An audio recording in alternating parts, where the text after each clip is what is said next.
Standing on the city street, Liu Sheng receives a call. The projection shows his pregnant wife, Snowy, happily greeting him. Liu Sheng smiles warmly at her projection. Feeling self-conscious, Snowy touches her face and shyly asks if she has gained weight. Liu Sheng quickly denies it, insisting she looks exactly the same. He reassures her that she is actually even more beautiful than before. Snowy tells him not to flatter her, well aware that she has gotten heavier.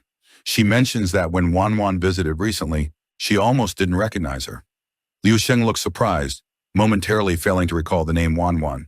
Snowy clarifies she means Lin Zhongyu, the daughter of the Dark Moon Marshal, Sage. Liu Sheng finally remembers Lin Zhongyu, realizing it has been so long he almost forgot her completely. Snowy then asks if he remembers Tan Zhongyu. She shares that Tan Zhongyu recently became the first person from the Azure planet to reach level 10. She also mentions Harold, the Ringsil Marshal Sage, is now working at the Yamu Star Region City Hall. Snowy notes he is the most successful Marshal Sage from their world, and even visited her recently.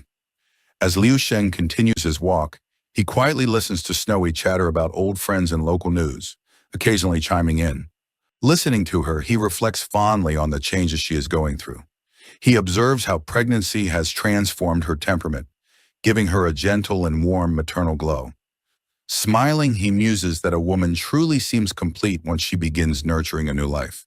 Snowy mentions another unexpected visitor who came by during his absence, asking him to guess who.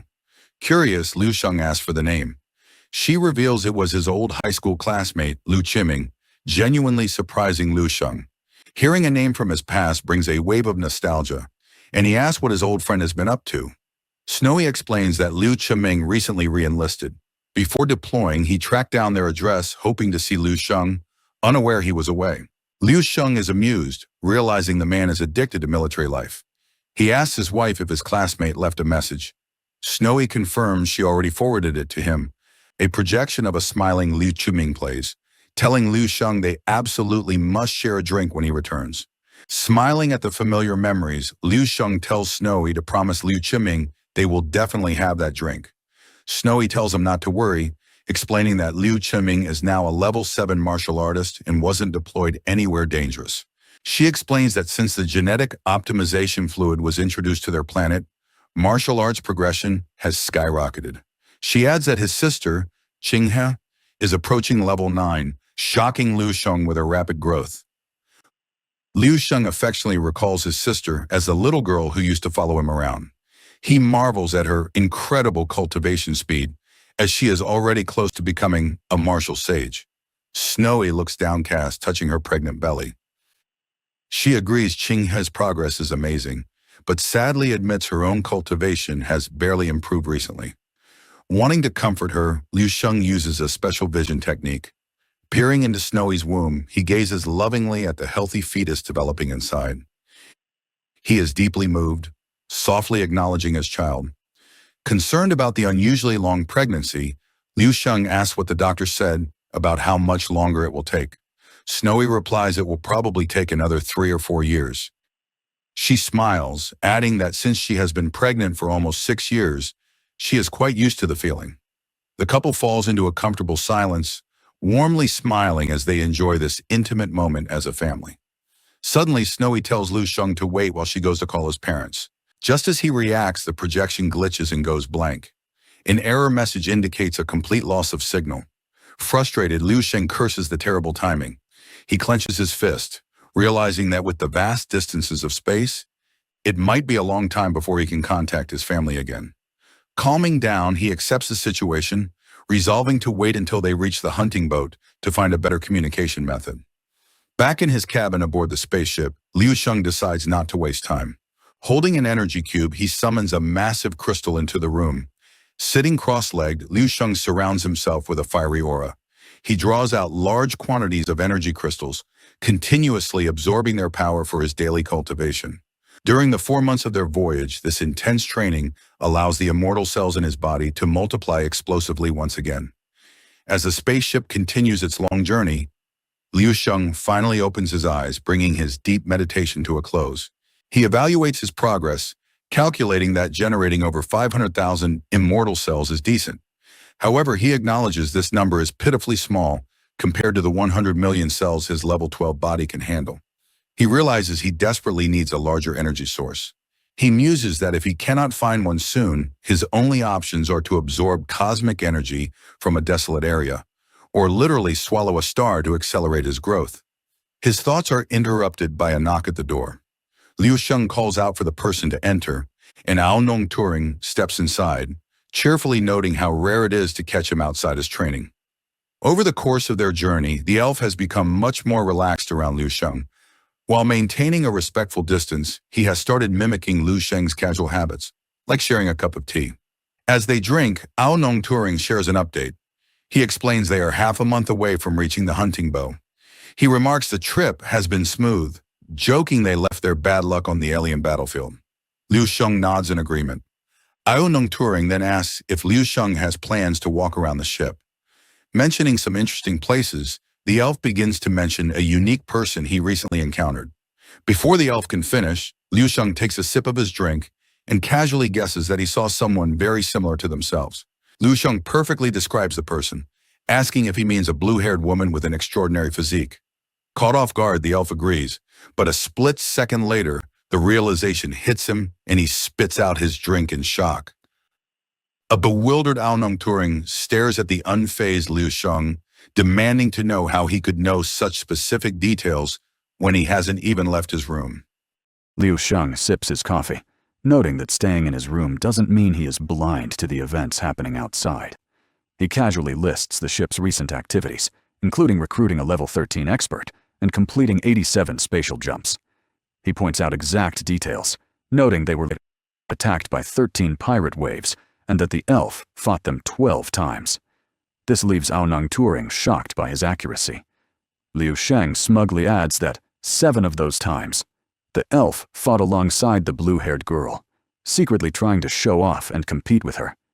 This completely flusters Ao Nong Turing, who frantically begs Liu Sheng to stop. Changing the subject, the elf notes that the blue-haired girl, Masha, shares their goal of traveling to the hunting bow for the Heavenly Academy exam. Liu Sheng takes another sip of his coffee and asks if the elf actually spoke to her. Annoyed, Ao Nong Turing admits he tried, but she completely ignored him. Liu Sheng advises him to mind his attitude, suggesting that if the elf treated her with the same respect he shows him, she might actually reply.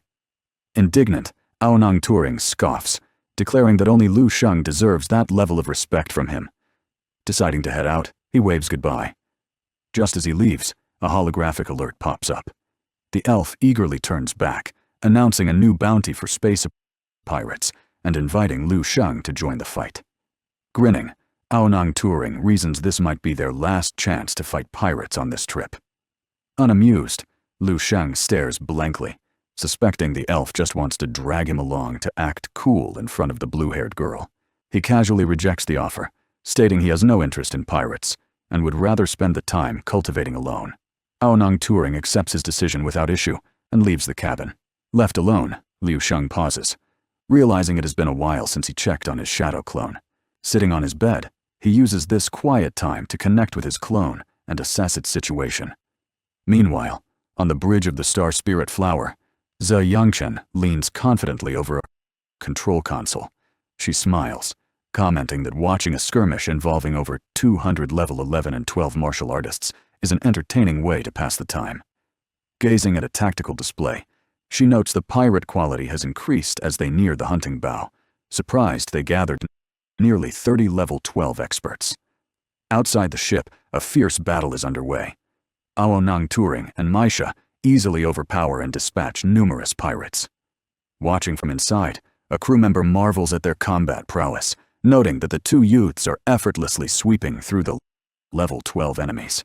The battlefield is completely dominated by the duo, with none of the pirates able to withstand their attacks. A crewmate remarks that the two prodigies have turned the conflict into a one-sided slaughter, predicting the battle will end soon. Another crew member expresses deep admiration, praising both fighters as the most outstanding martial arts geniuses he has ever seen. A crewmate mentions Liu Sheng, pointing out he hasn't shown his face once since boarding, and assuming he is antisocial. Another dismisses the concern, noting they don't need his help anyway. Their conversation is abruptly cut short when a blinding energy beam streaks across the battlefield, hurtling directly toward Aonang Turing. Before the elf can react, an attacker emerges from the blast and delivers a devastating kick to his chest, sending him flying and coughing up blood. On the bridge, Zi Yangchen's confident smile vanishes. Realizing the pirate ambush includes a level 13 expert, she frantically asks for an update on the elf's condition. The attacker is a menacing figure, wrapped in bandages with an oppressive aura. Gripping a sword, he coldly taunts the injured elf for being arrogant. Severely wounded and unable to speak, Aonang Turing floats helplessly in the void, clutching his chest in agony. Realizing the danger, an anxious Zi Yangchen orders her subordinates to summon their own level 13 experts. She broadcasts a command for all lower-level fighters to retreat to the spaceship. Seeing Aonang Turing limping toward the ship, the assassin scoffs at his desperate escape attempt. Moving with terrifying speed, the assassin teleports directly behind the fleeing elf and swings his blade down for a lethal strike. Just before the blade lands, Haiji Dao intervenes, blocking the assassin's fatal blow with his giant sword to save his student. He glares at the assassin and firmly declares himself as the pirate's new opponent. Zi Yangchen breathes a huge sigh of relief, glad to see Haiji Dao enter the fray to stall the attack. Out in space, the two level 13 powerhouses clash, sending massive shockwaves across the battlefield. The tide of battle turns as two more imposing figures, Wu Tian and Babu Luo, arrive to back up Haiji Dao. The crew erupts into cheers, celebrating that all three of their level 13 masters are fighting the enemy's lone expert. Zi Yangchen smirks confidently. She reflects on how lucky she is to have hired the extra experts, realizing that relying solely on her family's single guard would have been disastrous. Meanwhile, Lu Sheng's consciousness fully awakens inside his mutated shadow clone, which has been resting dormant inside a massive clamshell. The clone's monstrous form stands up. Lu Sheng assesses its power, realizing the alien body has reached the peak of level 12 and is on the verge of breaking through to level 13. Feeling slightly annoyed, he compares this effortless growth to his main body. He reflects on how hard his true self has to train just to reach level 12, while level 13 still feels like a distant dream. In stark contrast, this shadow clone does nothing but passively absorb nutrients, yet its power skyrockets automatically. Despite its immense power, Lu Sheng is disgusted by the creepy body, admitting he wouldn't use this clone if it weren't somewhat humanoid. Prying open the giant shell, he checks the outside environment, wondering if the dark entity has returned. As the shell opens, Lu Sheng is met with an unsettling sight. Instead of the familiar ocean trench, he sees a terrifying expanse with a sickly, dark green sky. The environment is filled with glowing green cracks and radiates an overwhelming aura of chaos, evil, and destruction. Staring in shock, Lu Sheng realizes the terrifying truth. His shadow clone is no longer in the Azure Planet's abyss, but has somehow been transported into the dark side universe,